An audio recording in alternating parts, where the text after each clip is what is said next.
Dans cette vidéo, on va voir absolument tout ce que tu dois savoir, connaître et comprendre sur l'entraînement pour progresser sur le long terme. Vraiment, si tu appliques absolument tout ce que je te dis dans cette vidéo, tu vas pouvoir comprendre où est-ce que ton plan d'entraînement a des failles, où est-ce que justement tu ne progresses pas. Tu vas vraiment pouvoir également te construire ton propre plan d'entraînement parce que c'est tout simplement des lois et des principes sur lesquels s'appliquent absolument toutes les méthodes et tous les plans d'entraînement. Donc si tu comprends ça, tu comprends absolument tout.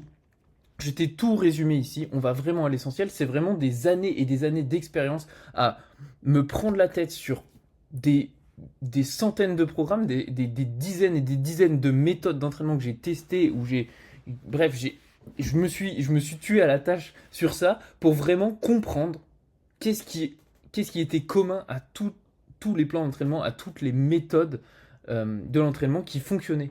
Et en fait, c'est des principes et des lois qui sont fondamentales, qui sont immuables, qui étaient vrais il y a 1000 ans et qui sont vrais il y a 10 000 ans, qui seront vrais dans 10 000 ans parce que tout simplement, elles s'appliquent sur le fonctionnement profond du corps humain et bah, voilà le fonctionnement profond de notre corps, les adaptations, comment on fonctionne, notre cerveau, etc., etc. Je vais tout expliquer. Donc, on est parti. Je te prends pas plus de temps, mais voilà, prends bien ça au sérieux. Si tu comprends tout ça, là, peut-être que tu as envie de cliquer sur une autre vidéo à côté, mais je te garantis, fais-le pour ta progression. Si tu comprends ça, tu comprends tout. T'es littéralement, mec, cette vidéo, elle est littéralement en train de te faire gagner des années d'entraînement. Parce que ça m'a pris 5 ans à vraiment le comprendre profondément et à vraiment l'ancrer, ok? Donc, même si tu comprends pas tout dès le début, au moins tu auras la connaissance et avec la pratique, tu vas pouvoir te rendre compte que ah putain, là j'ai pas appliqué tel principe, là j'ai pas appliqué telle loi de l'entraînement, c'est pour ça que j'ai pas progressé. Et oui, parce que ici, tout est résumé et on voit ça de manière logique, simple et on va à l'essentiel tout simplement. Donc vraiment, tu vas tout comprendre. C'est un putain de banger. Ok, c'est parti. Donc, quels sont les piliers essentiels à connaître pour progresser sur le long terme? Alors, je t'ai résumé ça en trois lois de l'entraînement euh, résument, qui elles-mêmes englobent des principes de l'entraînement, qui elles-mêmes englobent des concepts. Donc les principes de l'entraînement sont formés de concepts de l'entraînement et les lois de l'entraînement sont formées de principes de l'entraînement. Ok. Donc je t'ai préparé ça, tu vas voir, c'est vraiment ultra simple. À chaque fois, il y a trois lois et trois principes qui y sont corrélés et les concepts qui y sont attachés et tu vas tout comprendre. Ok. Il y a pas besoin de, t'auras même pas besoin de regarder d'autres vidéos YouTube ou des formations sur l'entraînement. Il y a tout ici. Il y a tout. Ok, c'est parti. Donc, les trois lois, c'est celle-ci. Progressivité, contexte et intention. C'est une trinité. C'est la trinité de ton progrès. Si tu en as une qui saute, tu progresses pas. Ou vraiment très peu et tu finis par stagner. Donc, ça, c'est la trinité. Il te faut absolument les trois. Et constamment, tu dois te dire dans ta tête, est-ce que j'applique ces trois lois? Est-ce que je suis en train d'appliquer ces trois lois? Est-ce que mon programme applique ces trois lois? Tu dois constamment te dire, est-ce que j'ai assez d'intention dans mon entraînement? Est-ce que mon entraînement a assez de contexte par rapport à mes objectifs, etc. Est-ce que je suis assez progressif dans ce que je fais? Ça, c'est obligatoire. Si tu en manques un, tu progresses pas ou peu. Euh, Par exemple, si je m'entraîne, si j'ai de la progressivité dans ce que je fais et que j'ai de l'intention, c'est top. Je progresse, mais pas sur la bonne chose, parce qu'il me manque du contexte. Donc, je progresse pas sur mon objectif. Si j'ai que de l'intention et que du contexte, je progresse un temps, mais après, au bout d'un moment, je stagne parce que j'ai pas de progressivité. Si j'ai de la progressivité et que j'ai pas de et que j'ai du contexte, mais que j'ai pas d'intention, bah, je fais tout à moitié. Donc, je progresse pas ou très peu, voire voilà, je vais progresser quelques semaines, mais après, c'est fini quoi. Donc, ça, c'est méga important et on va tout décortiquer, tu vas tout comprendre. C'est parti. Donc, ton programme, il doit appliquer les trois lois de l'entraînement. Comme je t'ai dit, c'est méga important. Donc, on commence, c'est parti. La première, c'est le contexte, la loi du contexte. Donc, on commence, c'est parti. Pardon. Donc, le contexte, il englobe la spécificité, la priorisation et l'adaptation. Ok. Donc, la première, la spécificité. La spécificité, c'est très simple. Être spécifique, c'est tout simplement euh, faire les choses sur lesquelles l'on veut progresser. Donc, on a un objectif et le choix de nos exercices doit être spécifique à cet objectif pour progresser dessus. C'est vraiment le principe le plus simple, mais il est tellement oublié parce qu'on a tendance à se dire que ah il y a un exo qui est un exo que j'ai vu sur les réseaux ou un exo spécial qui va me faire progresser sur ma planche. Non. Si tu veux progresser sur ta planche, tu dois être spécifique, donc tu dois faire de la planche. Ce principe-là, il est tout bête, mais il est trop important et on a tendance à l'oublier en fait. On se dit oui, c'est bon, je sais que je suis spécifique, mais en fait non, parce qu'on a des résidus dans nos programmes qui font que on n'est pas assez spécifique. Au plus on est spécifique, au plus on progresse sur notre objectif. Donc au bout d'un moment, oui, il faut faire des choix et vaut mieux prioriser les choses.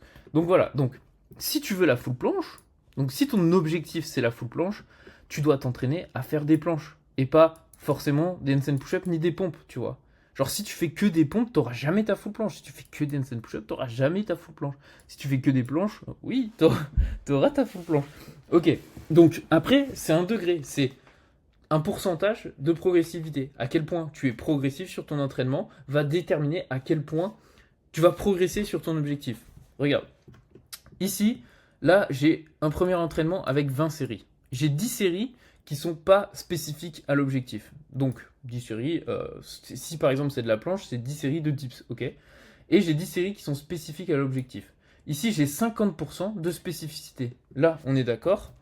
Et j'ai un entraînement numéro 2. Là, j'ai pareil 20 séries. J'ai 4 séries qui sont des dips et 16 séries qui sont des planches. Donc là, 10 séries de planches, 10 séries de dips et ici, 16 séries de planches et 4 séries de dips. Là, j'ai 80% de spécificité. Donc si je répète 3 fois par semaine ou 4 fois par semaine l'entraînement 2, j'aurai beaucoup plus de résultats sur ma planche que l'entraînement 1.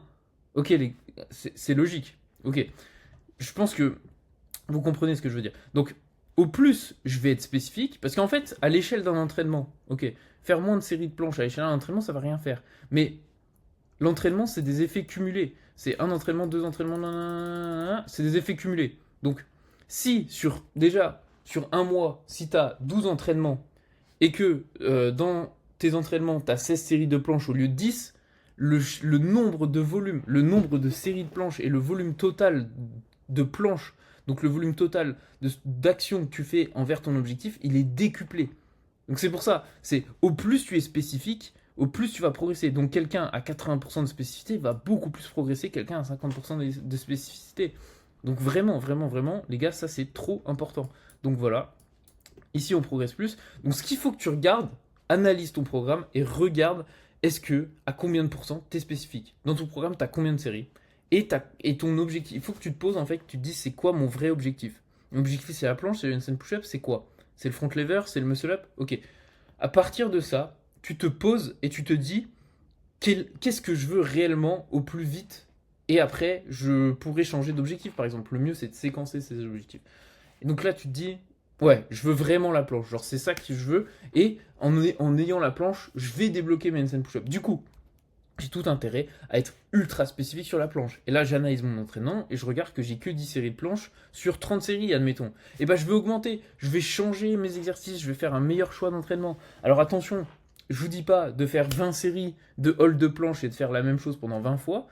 Ça marche, mais il faut savoir gérer bien son énergie. Ça, c'est un autre sujet de vidéo. Mais tout simplement, varier les types d'efforts. Donc, avoir, par exemple, en planche, avoir du concentrique, de l'excentrique, avoir du hold, avoir du concentrique avec de l'isométrique, varier absolument tout ce qu'on fait pour tout simplement nécessiter le plus d'adaptation possible. Voilà, mais c'est toujours pareil. Si tu veux que du hold, que tu t'en fous d'avoir des push-ups, que tu t'en fous d'avoir des presses, que tu t'en fous d'avoir des négatives, que tu t'en fous des variantes et de tous ces mouvements, et que tu veux juste du hold, bah, tu fais que du hold. La spécificité, c'est un principe que tu peux pousser à son paroxysme et tu auras des résultats. Voilà. C'est parti. Ok, donc le deuxième, c'est la priorisation. Donc ça, tu as remarqué, et pareil, hein, ce concept-là, ce principe-là, il est très simple, hein, mais ton énergie à l'entraînement, elle est décroissante. Tu commences l'entraînement, tu as plus d'énergie qu'à la fin de ton entraînement. Donc ton énergie, elle est décroissante. Ça, on est d'accord. Et ton degré, donc ton niveau d'énergie, c'est aussi le niveau d'intensité que tu peux faire à ton entraînement. Au plus ton énergie est haute, au plus tu peux faire quelque chose de difficile. Ok ? Par exemple, à la fin de ton entraînement, si tu entraînes les handstand push-up, au début de ton entraînement, tu peux faire des handstand push-up, mais à la fin de ton entraînement, tu peux que faire des pike push-up. Tu peux limite pas faire de handstand push-up si vraiment c'est très intense pour toi. Et bah, dans ce cas, il faut absolument que tu regardes le choix de tes exercices dans ton entraînement. Est-ce que tu as des exercices qui sont plus faciles et qui sont placés avant? Il faut vraiment que tu priorises en fait les exercices selon leur degré d'intensité. Donc ici, ça c'est l'intensité que tu peux mettre à l'entraînement et tu vois elle est croissante. En fait, c'est la même chose que la courbe de l'énergie. Donc vraiment, si ton objectif c'est la full planche, tu vas faire ta full planche en début d'entraînement parce que c'est le plus intense. Ok? Après, au milieu de ton entraînement, tu vas un peu plus te fatiguer, tu vas faire de la straddle. À la fin de ton entraînement, tu vas être carrément plus fatigué, tu vas faire de l'advance suck ou de l'élastique ou j'en sais rien, mais bref, tu vas diminuer l'intensité de chaque exercice. Et ça, c'est super important parce que les gars, je vois des fois vos programmes où vous avez vous entraînez pour avoir vos premières tractions, ou vous entraînez pour avoir plusieurs tractions et vous mettez les tractions à la fin. Et avant, il y a 14 000 exos de pompe et d'abdos. Et puis c'est pareil. Vous voulez des handstand push-up et c'est à la fin que vous faites des handstand push-up contre le mur. Et au début, vous faites des pailles. Enfin, voilà, il faut prioriser l'ordre des exercices. Le choix des exercices est extrêmement important. C'est la spécificité, mais l'ordre des exercices est encore plus important parce que un mauvais ordre d'exercice, ça ruine l'efficacité du choix de vos exercices. Donc voilà, ça c'est super important et j'espère que vous avez compris. Mais dans ton programme, au début, tu veux commencer par un travail de force, vraiment de force limite maximale, donc vraiment avoir une très grosse intensité, quelque chose que tu peux faire, je sais pas moi, 3, allez, 1 à 3 répétitions, tu vois, c'est des fourchettes, hein, ça peut être plus. Et au fur et à mesure, tu vas diminuer. Au milieu de ton entraînement, tu vas avoir plus quelque chose d'endurance de force, donc quelque chose que tu peux faire 3 à 6, voire 8 répétitions. Tu vois, c'est des rep range. Après, il n'y a pas de rep range absolu, hein. Ça dépend des gens, ça dépend du mouvement, ça dépend de plein de choses. Et ça aussi, c'est un sujet de vidéo. Et à la fin, quand on est vraiment fatigué, l'intensité, notre niveau d'énergie ne nous permet pas de mettre une grosse intensité. Et du coup, on va plus être sur des fourchettes de répétition je sais pas moi, 8 à 15 répétitions. Donc là, j'ai mis technique, hein, mais ça peut être encore de l'endurance. Mais c'est juste de l'endurance encore moins intense. Tu vois, ici, on va être plutôt sur de l'endurance de force, et ici, on va être plutôt sur de l'endurance musculaire. Donc, enfin, c'est que des mots, ça veut peut-être rien dire, mais ce que j'entends par endurance de force, ça va être 3 à 6 répétitions. Donc vraiment, par exemple, un mouvement qui est quand même assez intense, et à la fin, donc endurance musculaire, un mouvement qui n'est pas du tout intense. Donc si je fais l'exemple pour un entraînement de handstand push-up, au début je vais avoir des handstand push-up classiques, voilà, on va mettre même profond, tu vois, à complète amplitude. Ici je vais avoir des handstand push-up contre le mur à amplitude partielle, et ici je vais avoir des pike push-up, tu vois. Et là je vais avoir beaucoup plus de répétitions, vu que c'est moins intense. Et ici je vais avoir moins entre les deux, hein, parce que c'est quand même intense, mais j'ai pas beaucoup de répétitions, bref, tu as compris. Et ici, je vais avoir peu de répétitions, parce que c'est super intense. Voilà, t'as compris, mais ça c'est le sujet des variables, et ça aussi c'est un autre sujet de vidéo, bref, il y a trop de trucs à voir les gars, c'est un truc de ouf. Ok, donc maintenant, adaptation. Le principe d'adaptation, c'est tout simple, mais on n'est pas des robots, hein, littéralement, on a les programmes d'entraînement qui sont prévus sur 4 mois, qui sont rigides comme pas possible, non. Il faut de l'adaptation, il faut savoir s'adapter, il faut avoir des solutions qui permettent de soit réduire l'intensité, soit l'augmenter, mais on n'est pas des robots. On a du stress dans notre journée, hein. Peut-être que tu as une journée de travail stressante, ou peut-être que tu es stressé pour un événement de ta vie, tu as peut-être des blessures, tu as peut-être des douleurs, là tu t'entraînes peut-être dans un nouvel environnement, peut-être dans un parc, tu vois, de calisthénie, alors que d'habitude tu t'entraînes chez toi, ou alors tu t'entraînes à la salle. Enfin bref, t'as pas le matériel, t'as pas forcément tout le matériel que tu as normalement pour faire ton entraînement. T'es peut-être un peu plus fatigué, t'as peut-être d'autres contraintes, hein, je sais pas, peut-être que tu t'entraînes avec ta copine, ou peut-être ton gosse, j'en sais rien, tu vois, il y a trop de trucs qui peuvent se passer. Peut-être que là, t'as un moins bon état d'esprit parce que dans ta journée, tu t'es réveillé de mauvaise humeur ou il s'est passé des choses. Voilà, bref, tous ces facteurs-là nécessite d'ajuster et d'adapter l'entraînement. Donc, on adapte comment? On peut adapter les exercices, par exemple, si Pardon. Par exemple, si on n'a pas tout le matériel, donc des figures différentes, là j'ai oublié mes paras ce jour-là, j'ai fait du sol. Ici, bah, là je m'entraîne à côté d'un lac, bah, j'ai fait des handstand push-up parce que je pouvais pas faire de planche. Donc variantes différentes, supports différents, figures différents. Tu adaptes, tout simplement, en fonction de ce que tu as, de ce que tu peux faire, mais le but c'est de quand même faire. Ici, tu peux aussi adapter les variables. Donc si tu es plus fatigué, bah, tu mets moins d'intensité. Si tu es super fort au contraire et que ton entraînement il est trop facile, bah, tu mets plus d'intensité. Si t'as pas beaucoup de temps pour t'entraîner, tu mets moins de volume d'entraînement. Ou si tu es fatigué et que tu as envie de t'entraîner demain, bah, tu mets moins de volume, comme ça tu es moins fatigué demain. Euh, Plus ou moins de temps de récupération. Donc pareil, si c'est devenu trop facile, mais que en mettant plus d'intensité c'est trop dur, et bah tu vas juste mettre moins de temps de repos entre tes séries pour que ça soit un peu plus dur, mais d'une certaine manière. Tu vois ce que je veux dire? Ou si même voilà, tu as moins de temps pour t'entraîner. Voilà, tout ça, c'est on adapte. Tu vois, ici mes planches elles sont de différentes intensités. Ici j'ai mis un élastique. Voilà, bref, on adapte les choses. C'est ultra important parce qu'on n'est pas des machines, les gars. La clé de la progression sur le long terme, c'est l'adaptation. Moi, les gars, j'ai fait tellement de programmes d'entraînement que j'étais trop rigide dessus. J'ai trop rigide. Ah, là, je dois faire ça, là, je dois faire ça, là, je dois faire ça. Oui, mais tu t'es fatigué, mec. T'es fatigué, donc adapte. Et j'étais trop rigide, trop rigide. Et en fait, dès que j'ai commencé à adapter mes entraînements et que je me suis vraiment écouté, ça a tout changé. Parce qu'en fait, ton corps, il sait ce qu'il a besoin et il te le dit. Mais il faut juste savoir l'écouter. Il faut pas être trop dans ah, je dois faire ça, machin. Je dois être. Faut pas être trop dans le je me fais croire que je dois faire ça. Faut vraiment être dans le lâcher prise, dans je me sens comme ça, je fais comme ça, c'est pas grave. C'est même très bien, je fais et c'est tout ce qui compte, c'est les actions qui comptent. Ça aussi, c'est le sujet d'une autre vidéo. Donc voilà, ça c'était pour le principe du contexte. Donc je résume spécificité, choix des exercices, priorisation, intensité, choix de la difficulté des exercices plutôt à hauteur de notre niveau d'énergie, et adaptation, adaptation de l'intensité des variables et des exercices selon le contexte. Voilà, donc le contexte. Ok les gars, là on est bon niveau contexte, c'est top. On avance donc sur la progressivité. C'est parti, je bois un coup. Celui-là, c'est un gros morceau. Bon, du coup, pareil, 3 principes fondamentaux. Le principe de contexte, il était mignon, hein, tu vois, il est très logique, très simple. Celui-là, il va beaucoup plus rentrer dans les détails. Donc, on commence. Pardon, je ne les ai pas présentés. Surcompensation, constance et surcharge progressive, c'est parti. On y va. Et tout ça, ça constitue la progressivité. Donc, le fonctionnement de la surcompensation, c'est très simple. Tu t'entraînes, il y a un stimulus. Si tu t'entraînes assez dur, il y a un stress dans ton corps. Et ce stress-là, il va provoquer de la fatigue, mais également des adaptations. Ok? Donc, par exemple, je fais un biceps curl.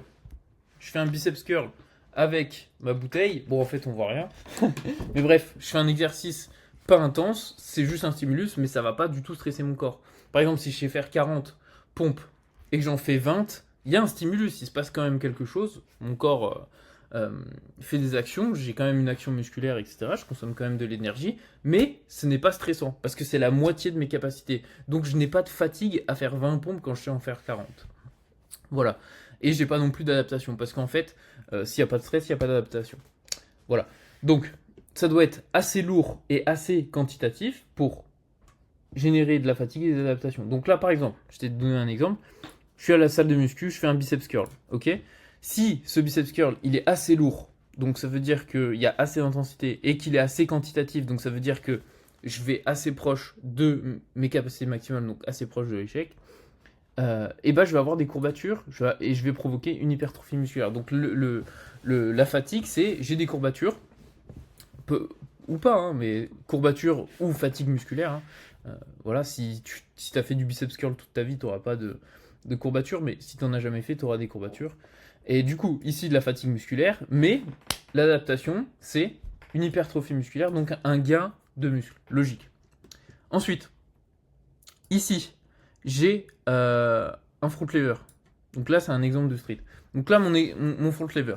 Si la progression, elle est assez difficile, donc ça veut dire que, par exemple, si j'ai un full front lever de 10 secondes, je vais pas faire une tuck planche que je sais tenir 30 secondes. Ça veut dire que c'est pas assez difficile. Donc, si la progression est assez difficile et que le temps sous tension est assez quantitatif, donc ça veut dire que, par exemple, je tiens assez longtemps mon front lever. Donc si je suis à 10 secondes de front lever mais que je tiens 5 secondes, le temps de rotation n'est pas assez quantitatif pour être proche de l'échec. Du coup, j'ai pas d'adaptation et pas de fatigue. Mais par contre, si j'ai 10 secondes et que je tiens 9-10 secondes, le temps sous tension est assez quantitatif pour provoquer un stress et du coup provoquer de la fatigue nerveuse, mais également des adaptations nerveuses qui vont me faire progresser.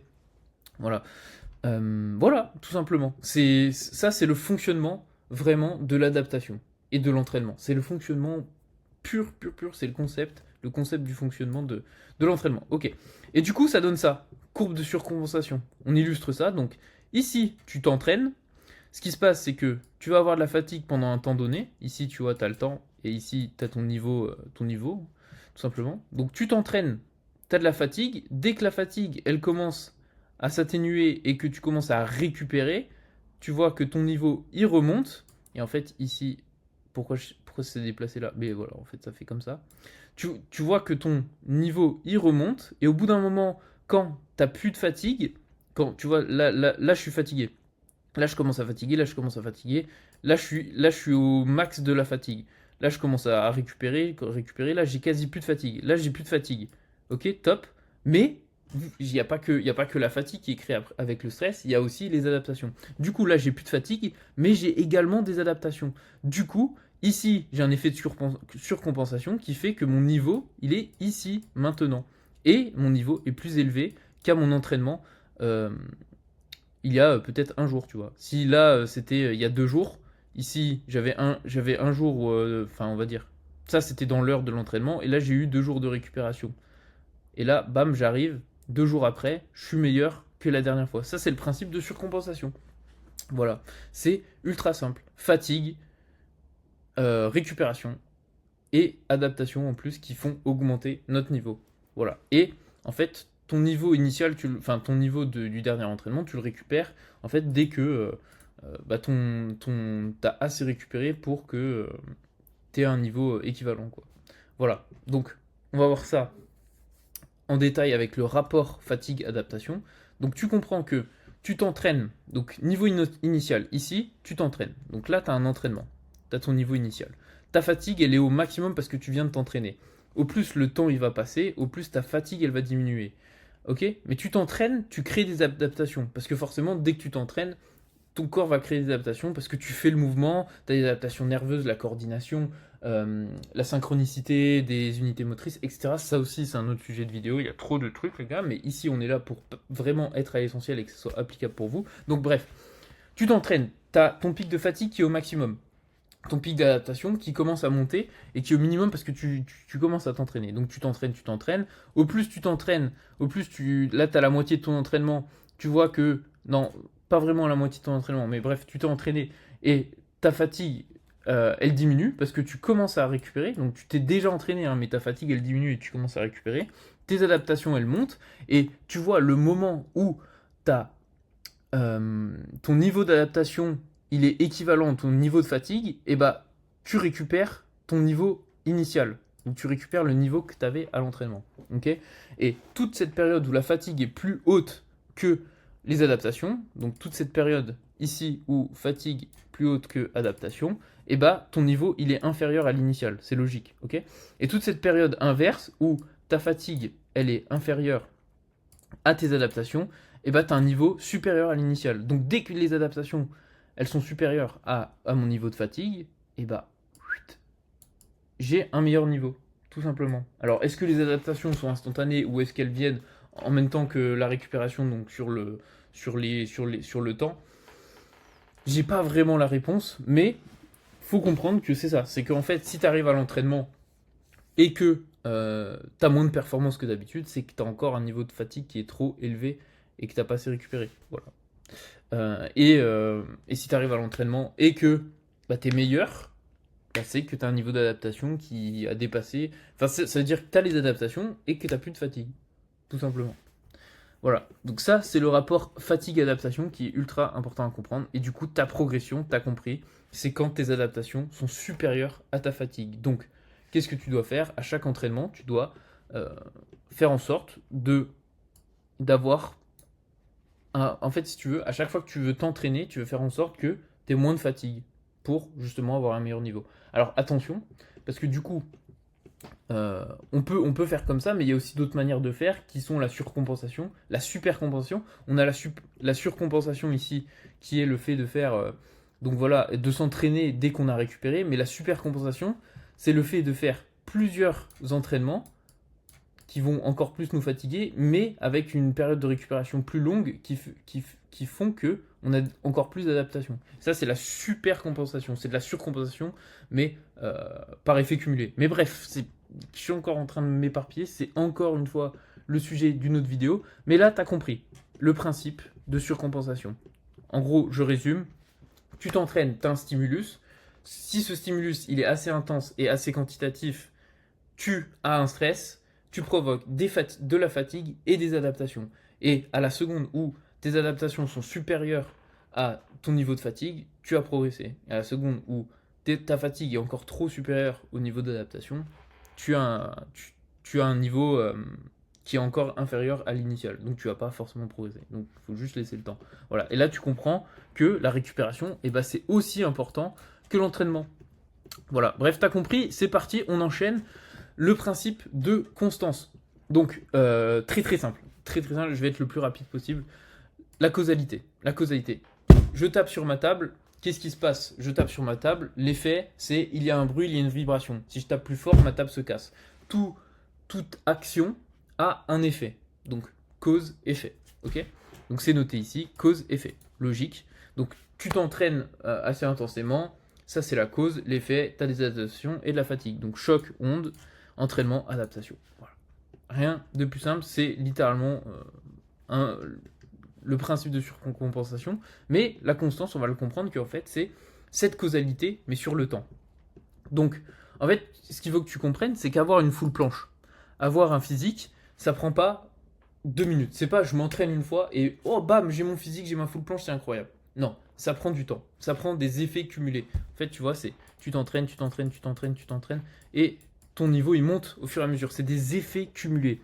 Du coup, c'est sur le temps. Et du coup, tu as besoin de t'entraîner peut-être 300 fois avant d'avoir ta full planche. Donc, en fait, cet effet de causalité, entraînement, adaptation, tu le multiplies sur le temps. Donc, la causalité et le principe de constance, c'est la causalité fois le temps. Ok? Donc, c'est les effets cumulés. C'est Là, j'ai un entraînement, 2 entraînements, 3 entraînements, et mon niveau, il monte. Et j'ai de plus en plus d'effets. Et c'est pareil avec ta progression. Entraînement 1, entraînement 2, entraînement 3, entraînement 3. Et c'est pour ça que c'est important d'être discipliné et motivé, parce que les deux vont ensemble, mais ça, on en parlera encore une fois dans une autre vidéo.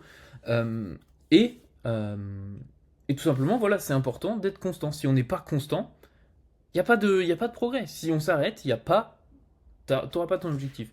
Donc tu vois, si là, je coupe la courbe et que je m'arrête là, je peux plus aller chercher ici. Tu vois, si ici, là, ce niveau-là, c'est le niveau full planche, ou c'est le niveau front lever, si je m'arrête là, j'aurai pas assez d'effets cumulés pour y aller. Mais par contre, si je continue, je suis constant, au bout d'un moment, je vais l'avoir, ces putains de logique.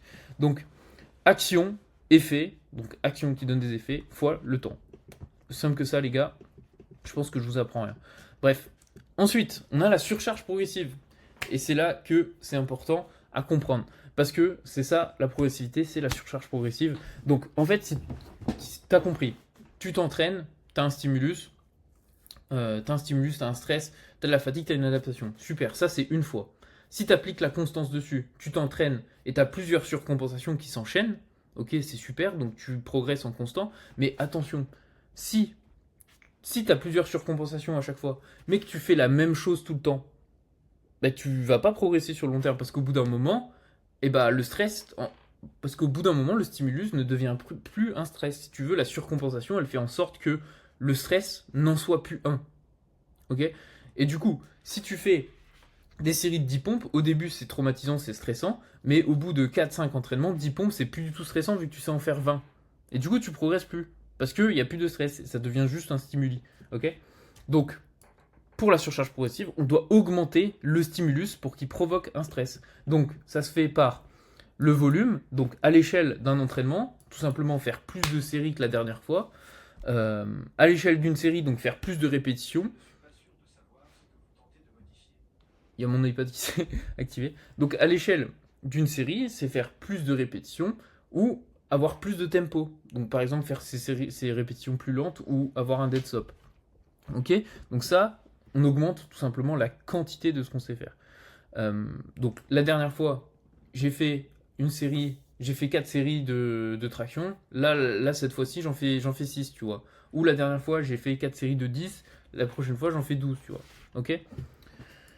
L'intensité, donc plus de levier sur les figures, on rajoute plus de levier. Donc une tuck planche, un tuck front lever avec les jambes pliées, c'est plus facile qu'un full front lever. Donc on augmente le levier, on déplie le levier de plus en plus. Également, ça c'est pour les progressions supérieures, mais aussi avoir une meilleure forme, ça augmente le levier, donc c'est augmenter aussi l'intensité. Ça c'est le principe de forme-volume que aussi il faudra que je t'explique dans une autre vidéo. Voilà, et plus de charge. Donc le lest, pardon. Le lest, ça va rajouter de la charge à ton poids du corps. Du coup, bah, il y a plus à soulever, donc ça augmente le stimuli et si c'est assez intense, ça augmente le stress. Ok. Répartition du poids, bah, c'est pareil que la charge. Hein. Si, par exemple, sur mes pike push-up, je surélève mes pieds, j'ai plus de poids sur les épaules, donc j'ai plus de charge. La résistance, si j'utilise un élastique pour contre moi-même, donc qui va dans le sens de la gravité, et bah ça va être tout simplement, je vais avoir de la résistance pour le faire, tu vois. Voilà. Voilà. Donc ça, c'est les deux moyens d'augmenter le stimulus, en augmentant l'intensité et le volume. Mais du coup aussi, attention, en diminuant le temps. Si tu diminues le temps de repos, le temps de récupération que tu as entre chaque série et le temps de récupération que tu as entre chaque séance, du coup tu augmentes le volume. C'est pour ça que je ne l'ai pas mis, mais du coup, en faisant plus d'entraînement, c'est aussi une augmentation du stimulus. Donc voilà, il faut juste chercher à faire plus dans un sens. Soit plus intense, soit plus de quantité. Ok. Donc, ta progression, c'est littéralement la surcompensation, plus ta surcharge, fois la constance. Donc, surcompensation 1 du 14 juillet, plus une surcharge. Ça veut dire que le 10 juillet, j'avais fait 3 reps de moins, là j'en fais 3 reps de plus. Ok, j'ai de la surcharge et je suis constant. Maintenant, surcompensation du 18 juillet, là je fais 3 séries de plus. Donc j'ai de la surcharge, plus je suis constant, etc. Et c'est ça, ta progression, c'est ça, c'est surcompensation, le fait que ton corps s'adapte et que tu lui fais faire quelque chose de plus en plus difficile et que tout simplement tu le fais sur le temps. Donc tu le fais le plus longtemps possible jusqu'à ce que tu aies les résultats. Peut-être que ta full va te prendre 6 mois, bah faut que tu le fasses pendant 6 mois, tu vois. Voilà. Et là je t'ai mis un exemple, donc je commence, j'ai 5 secondes de one leg, je m'entraîne dur, je vais à l'échec, j'ai de la fatigue, je récupère la prochaine fois, ouah c'est top, putain j'ai trop récupéré, incroyable. J'ai eu 10 secondes de one leg, voilà, c'est un exemple, hein, il progresse bien quand même, tu vois.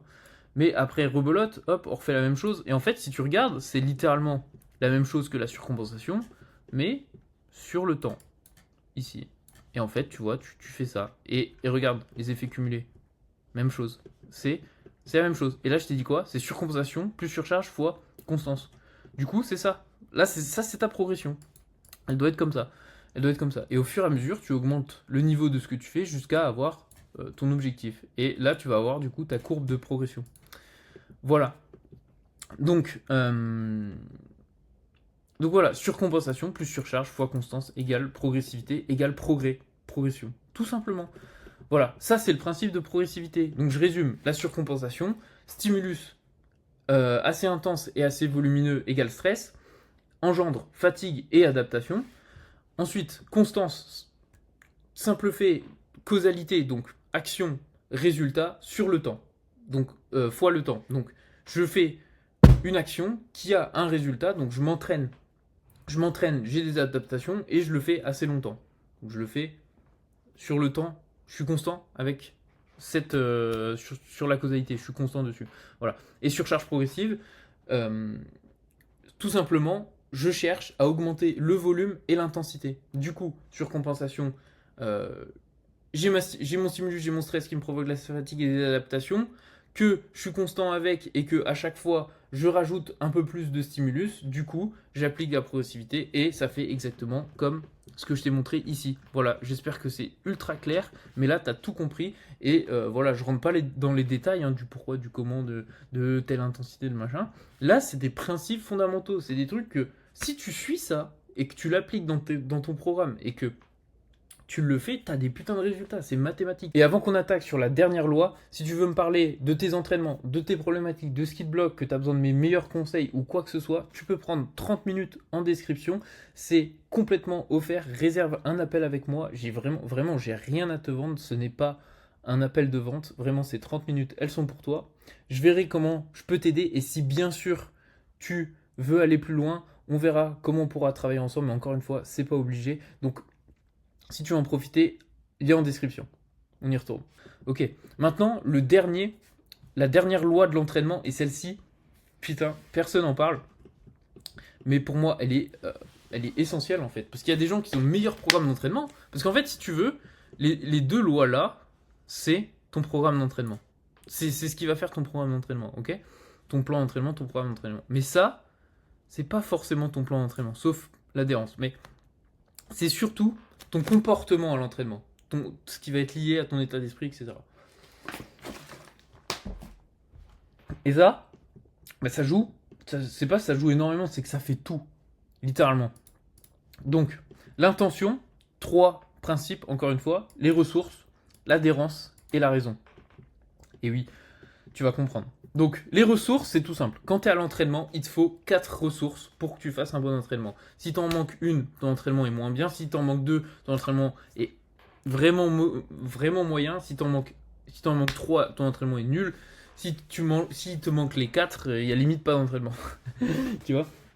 Donc, on y va. La première ressource, c'est la ressource mentale. C'est ta capacité à te focus sur ton entraînement, à être dans le moment présent et à faire tes séries, à penser qu'à tes séries et à pas penser à le voisin, est-ce qu'il a déménagé, qu'est-ce que je vais faire à manger ce soir, ou je me demande ce qui va se passer dans mon dernier épisode de Naruto, tu vois, j'en sais rien mec, mais en gros, ça va être ta clarté mentale, ton état d'esprit, le fait que putain, t'es dans l'entraînement, t'y es, tu te focuses à fond, t'es concentré, t'es à 100% dans l'instant présent et t'es pas ailleurs, t'as pas des pensées du futur et tout. Ok? Donc c'est ta capacité de focus, voilà, tout simplement. Comment tu peux augmenter ta capacité de focus? En méditant. Parce qu'en fait, quand tu vas méditer, en fait, si tu veux, tes pensées du futur, c'est un moyen de survie pour le cerveau. Parce qu'en gros, tu vas penser, en fait, il va se passer des choses dans ta journée. Tu vas penser à des choses de ta journée. Et pourquoi tu vas penser ça? C'est parce que ton cerveau, en fait, il veut créer des solutions pour que tu arrives à mieux gérer ce qui s'est passé dans ta journée. Ok. Si ton patron, vas-y, je dis un exemple de merde, mais si au taf ça s'est mal passé, tu t'es mal entendu avec un collègue, ok? Et bah, tu vas y repenser. Mais si tu repenses à ça, c'est pour que tu trouves des solutions pour mieux t'entendre avec ce collègue la prochaine fois, pour que tu le vives moins comme un stress. C'est de la surcompensation en fait. C'est les principes fondamentaux du corps humain. Et du coup, tu vas avoir des pensées du futur qui vont venir, qui vont venir, qui vont venir. Et tant que tu n'auras pas pris le temps de les écouter, de les traiter, et de soit les faire venir à toi et te dire ok c'est une bonne pensée, je vais faire ça, ou soit les rejeter c'est une mauvaise pensée, et bah tu vas tout le temps avoir des pensées du futur et tu vas pas pouvoir te concentrer dans le moment présent. Parce que dans le moment présent, tu as besoin d'avoir un minimum de pensées sur le futur, mais tu dois être vraiment là. Tu dois être ici, maintenant, dans l'entraînement.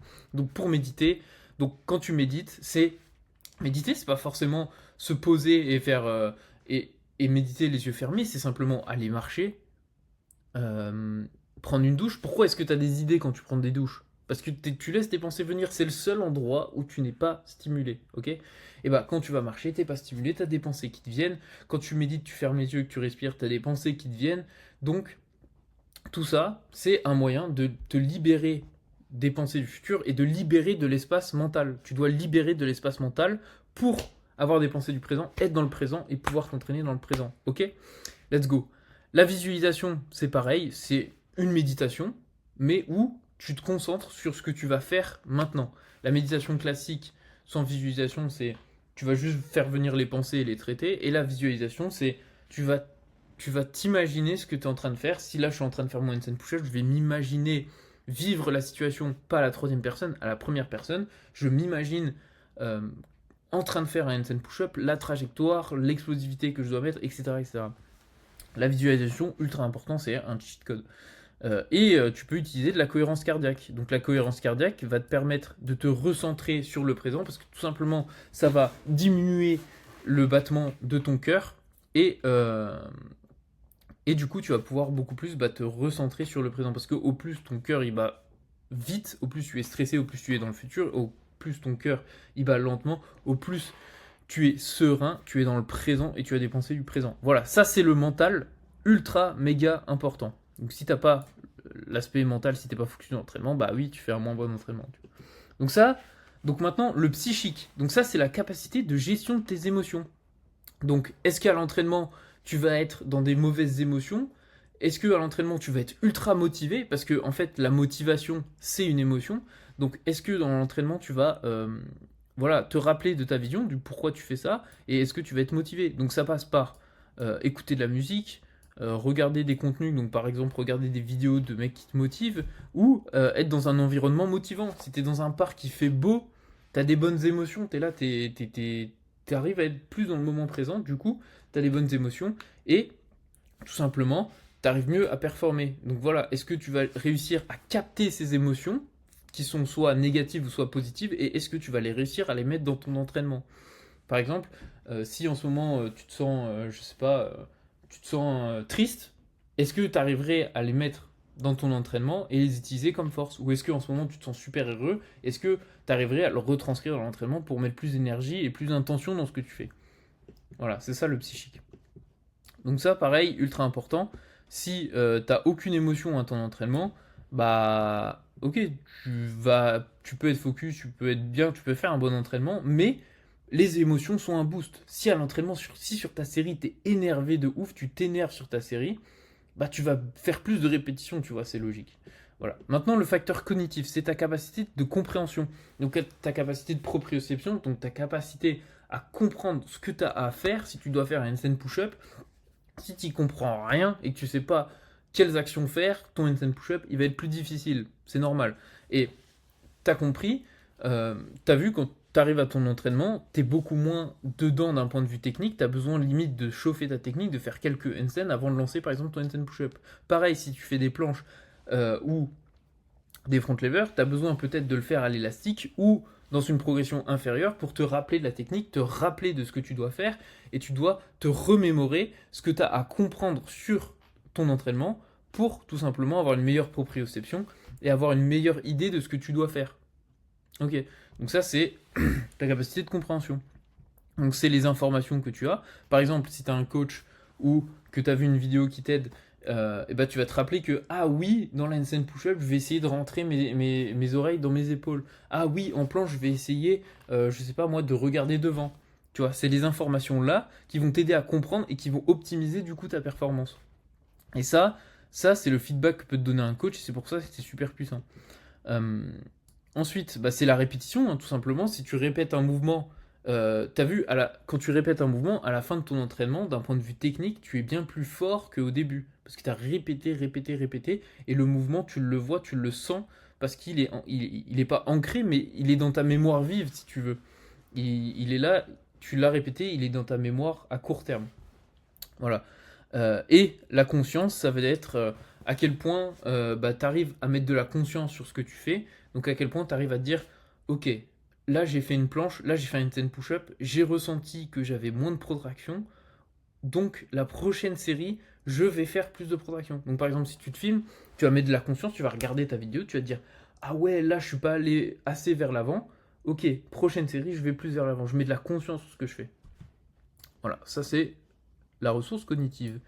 La ressource physique, maintenant, elle est toute simple. C'est tout simplement ta capacité à forcer. Est-ce que tu forces à putain de 100% ou est-ce que tu vas à fond, enfin tu vas à moitié ou tu forces pas assez? C'est ta capacité de contraction. Au plus tu vas contracter fort, au plus tu vas faire de l'irradiation de Sherrington. C'est tout simplement le fait de, au plus tu forces sur quelque chose, au plus par exemple là tu peux faire le test en même temps que tu regardes cette vidéo, tu prends ton poing. Si je force un petit peu, je le ressens que dans le poignet.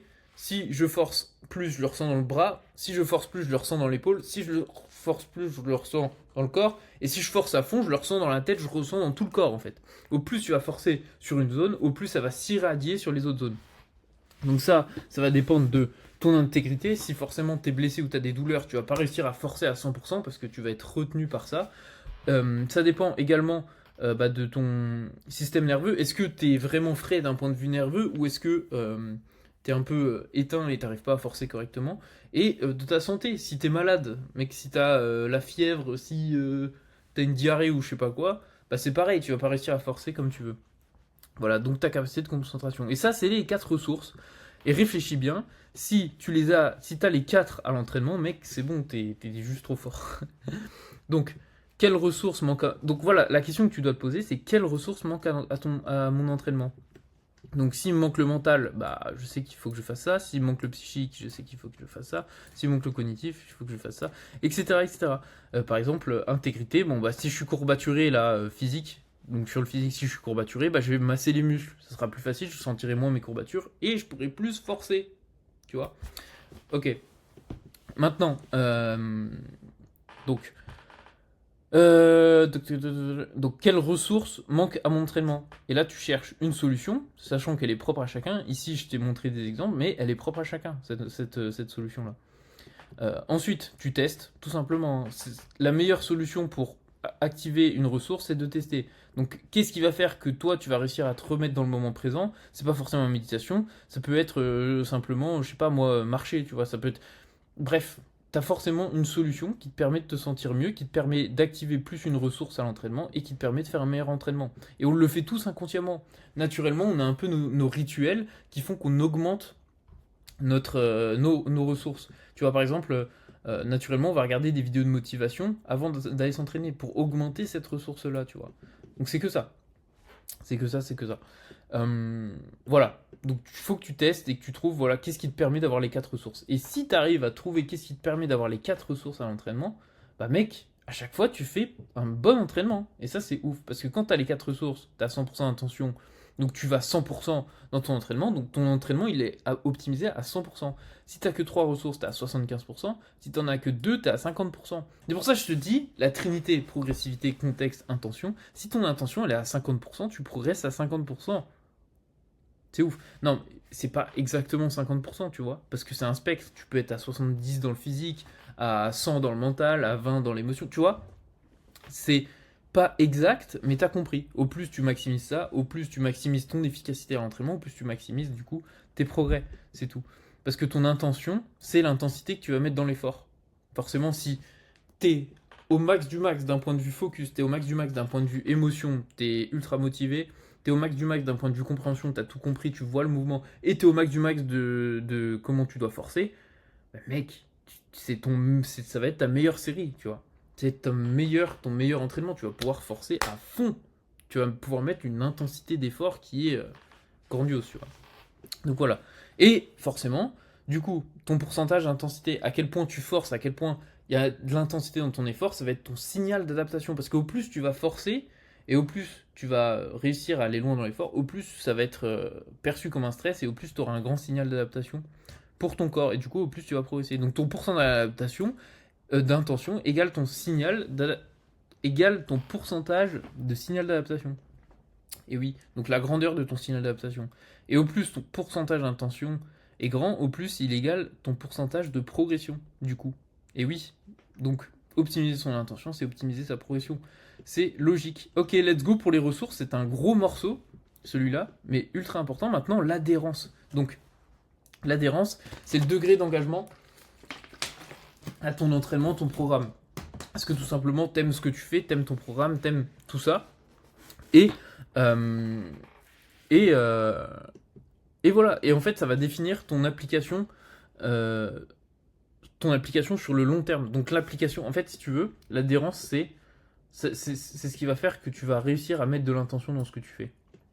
Donc, euh, donc tout simplement, si tu as une adhérence max, si vraiment tu kiffes à mort ce que tu fais et qu'à chaque fois tu arrives vraiment à aimer ce que tu fais et tu tiens ton entraînement sur le long terme, et bah tu peux mettre ton intention sur le long terme et du coup progresser sur le long terme. Tu vois? Donc c'est ta capacité à tenir et appliquer les lois de l'entraînement sur le temps, littéralement, tu vois. Et, euh, et du coup, si t'as pas d'adhérence, ton intention, elle est en baisse sur le temps, parce que au moins t'aimes ce que tu fais, au moins tu vas mettre de l'intention dans ce que tu fais, au moins tu vas aller t'entraîner, tu vois, logique, au moins t'aimes, tu vois. Après, si t'es full discipliné, mais vas-y, va être discipliné pendant 2 ans sur quelque chose que t'aimes pas, tu vois. Donc voilà, si t'as pas d'adhérence, ton intention va baisser sur le temps, donc ton pourcentage de progression va baisser sur le temps. Si t'as de l'adhérence, ton intention, elle est maximisée tout le temps, parce que tu vas aux entraînements tout le temps, et t'es tout le temps à 100% d'intention, et tout simplement, ton progrès, il est maximisé sur le temps, il est maximisé, quoi. Donc, pourcentage de progression maximisé sur le temps, c'est exactement ce que je t'ai montré ici. L'intention ici, donc ça c'est ton degré d'intention, là c'est le temps. Et tu vois que là, si t'as de l'adhérence à ton entraînement, t'appliques ton intention sur tous tes entraînements parce que tu vas t'entraîner, tu as une putain d'adhérence, donc tu y vas tout le temps. Et du coup, tu as un progrès, donc des progrès qui sont en maintien. Donc tu maintiens ta progression sur le long terme. Par contre, si tu manques d'adhérence, et ben ça diminue, ça diminue, ça diminue, et ta progression, elle est en baisse. Jusqu'à ce qu'il n'y ait plus de progression parce que juste t'es dégoûté de l'entraînement ou tu veux juste plus en faire. Tu vois. Voilà. Donc savoir si notre adhérence est bonne, donc notre progression et intention sont stables, il faut que tu te poses la question de est-ce que tu aimes ce que tu fais? Est-ce que tu pourrais continuer de faire tes entraînements, les entraînements là, est-ce que tu pourrais continuer de les faire pendant 1 an? Oui, dans ce cas, te pose pas de questions et fais-le, profite. Non, dans ce cas, change de module, change de méthode d'entraînement, module ton entraînement, change de méthode, change d'objectif, change les choses que tu fais, mais cherche à t'entraîner sur quelque chose que tu aimes tout simplement pour re-avoir de l'adhérence, pour maintenir ta progression. Mais si tu as de l'adhérence, profite. C'est aussi simple que ça. Donc voilà, pose-toi ces 2 questions, et si c'est oui, et bah continue mec, profite, let's go. Donc voilà, ça c'est l'adhérence. Et le dernier, et franchement, là, avec tout ça, si mec, t'as trop kiffé et que t'as appris des choses, abonne-toi. Parce que je vais te bombarder de vidéos comme ça va être vraiment un kiff. Et, euh, et voilà, let's go. Donc, trouve. Donc, la raison, pardon, je commence à fatiguer. Donc, la raison, c'est quoi? C'est trouver son pourquoi. Sa raison profonde de faire les choses. Tu vois, on a tous commencé ce sport parce qu'on voulait faire quelque chose. On a un pourquoi profond, tu vois. On fait les choses. Toute motivation a son pourquoi, sa raison profonde. Tout ce qu'on fait dans notre vie, tout le monde cherche à être ou faire quelque chose. On a tous une raison de faire les choses, ok? Maintenant, il faut la trouver. Parce que c'est pas évident. Moi, il y a 2 ans, tu m'aurais dit pourquoi tu fais de la calisthénie. Je fais, bon, je sais pas, j'aime bien. Non, c'est pas que ça. Il faut creuser. Et en fait, creuser ta raison va te permettre d'être beaucoup plus motivé. Parce qu'en fait, c'est plus facile d'être motivé et de maximiser son intention quand notre raison est profonde. Tu vois, si par exemple ta raison de t'entraîner c'est être fort pour montrer à tes enfants l'exemple, bah ça c'est une raison qui est forte. Et ça va te pousser à te motiver. Par contre, tu vois, genre si tu penses que, enfin si tu utilises juste par exemple les réseaux pour aller t'entraîner, genre juste tu regardes des vidéos de mecs qui s'entraînent, bah ça va pas tout le temps te motiver, tu vois. Ou juste écoutes une musique, ça va pas tout le temps te motiver. Mais par contre, si tu as une raison profonde, que tu t'entraînes parce que derrière tu as un projet et que je sais pas moi, tu veux devenir fort pour faire les championnats du monde, et bah tu as une raison et tu vas y aller. Et quand tu vas te rappeler de cette raison, bah mec, tu vas être motivé, tu vas pouvoir mettre plus d'intention, tu vois. Donc la raison, elle maximise l'intention, l'adhérence. Je te dirai ça après. La raison maximise l'intention. Donc, comment trouver sa raison? Tu dois te poser les 5 pourquoi. Ok? Donc, pourquoi est-ce que tu t'entraînes? Pourquoi tu te poses des questions, pourquoi est-ce que tu t'entraînes, tu as une réponse et tu te reposes la question, etc. etc. Exemple, c'est pas mon cas, c'est un exemple. Donc, pourquoi est-ce que tu t'entraînes? Pour être fort. Pourquoi est-ce que tu veux être fort? Pour faire des figures stylées. Pourquoi est-ce que tu veux faire des figures stylées? Pour être impressionnant. Pourquoi tu veux être impressionnant? Pour être reconnu. Pourquoi tu veux être reconnu? Pour que l'on m'aime. Pourquoi est-ce que tu veux que l'on aime? Etc. etc. Et là, tu vois, on passe d'un je m'entraîne pour être fort à je m'entraîne pour que l'on m'aime, tu vois. Et si on pousse le truc, c'est en fait pour que l'on m'aime, je sais pas, pour que l'on m'aime, je sais pas, je trouve une meuf, tu vois, par exemple. Genre, je m'entraîne pour être reconnu, je m'entraîne pour avoir confiance en moi. Et pourquoi je veux avoir confiance en moi? pour pouvoir séduire plus facilement et avoir une femme ou quoi que ce soit, tu vois. Et ou par exemple, je m'entraîne pour être fort, je m'entraîne pour être reconnu, pour avoir de l'argent, etc. Tu vois. Et c'est des raisons qui sont profondes. Et du coup, tu peux arriver à des raisons de tu t'entraînes parce que tu as envie d'être champion, parce que tu t'entraînes parce que tu as envie de montrer, etc. Enfin, ça paraît flou comme ça, mais si tu veux, là, on trouve une raison qui est vraiment plus profonde que simplement être fort et juste faire des figures stylées, tu vois. Et en fait, te rappeler que tu veux t'entraîner pour faire des figures stylées, ça va moins te motiver que si tu veux, waouh, ça va moins te motiver que si tu t'entraînes pour être reconnu, tu vois, ou pour que l'on t'aime, ou pour être champion du monde, ou pour montrer à tes enfants, ou j'en sais rien, tu vois. Tu dois trouver ton pourquoi profond. Je l'ai pas fait ici, je l'ai pas trop poussé. Moi, je l'ai fait perso, mais voilà.